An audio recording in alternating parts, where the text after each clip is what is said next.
শেখ হাসিনার পদত্যাগ ও দেশের ভবিষ্যৎ রাজনৈতিক দৃশ্যপট। সম্প্রতি বাংলাদেশ রাজনৈতিক পরিস্থিতি নিয়ে দেশজুড়ে আলোচনা তুঙ্গে। সবাই জানত শেখ হাসিনা পদত্যাগ করেছেন এবং সেনাবাহিনীর প্রধান ও রাষ্ট্রপতি সেই পদত্যাগের খবর নিশ্চিত করেছিলেন। কিন্তু হঠাৎ করেই শেখ হাসিনা ঘোষণা করলেন যে তিনি পদত্যাগ করেননি।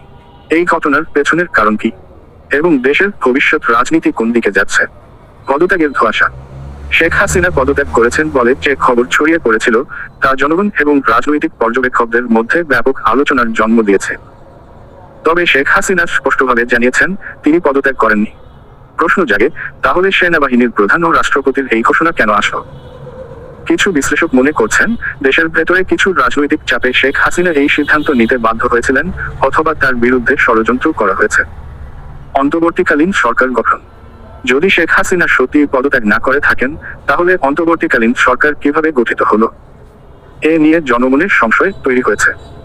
এটা স্পষ্ট যে বাংলাদেশের রাজনৈতিক স্থিতিশীলতা বর্তমানে নাজুক অবস্থায় রয়েছে এবং অন্তর্বর্তী সরকার গঠনের মাধ্যমে অস্থায়ীভাবে হলেও পরিস্থিতি সামাল দেওয়া হয়েছে। কিন্তু দেশকে পুনরায় স্থিতিশীল করতে দীর্ঘমেয়াদী সমাধান প্রয়োজন।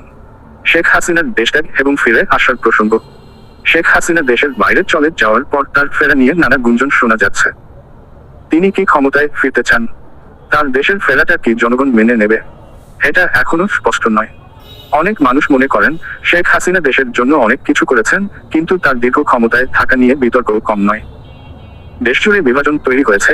একদল মানুষ তার ফিরে আসার পক্ষে, অন্যদিকে আরেক দল মনে করেন নতুন নেতৃত্ব দরকার। জনগণের ভাবনা ও ভবিষ্যতের প্রশ্ন। শেখ হাসিনা যদি দেশে ফেরেন, তবে তাকে কি আবারও ক্ষমতায় গ্রহণ করবে জনগণ? রাজনৈতিক বিশ্লেষকদের মতে বর্তমান প্রেক্ষাপটে জনগণের মনোভাব অত্যন্ত গুরুত্বপূর্ণ। যদি শেখ হাসিনা আবার ক্ষমতায় আসেন, তাহলে রাজনৈতিক পরিস্থিতি আরো উত্তপ্ত হতে পারে। আবার যদি তিনি ফিরে না আসেন, তাহলে দেশের ভবিষ্যৎ নেতৃত্ব কার হাতে যাবে, সেটাও একটা বড় প্রশ্ন।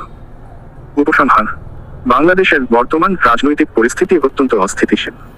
শেখ হাসিনার পদত্যাগ নিয়ে বিতর্ক, অন্তর্বর্তীকালীন সরকার এবং তার সম্ভাব্য ফিরে আসার পরিকল্পনা সবকিছুই দেশজুড়ে অনিশ্চয়তার পরিবেশ তৈরি করছে। আগামী দিনে দেশের রাজনৈতিক ভবিষ্যৎ কিভাবে গড়ে ওঠে, সেটা সময়ই বলে দেবে।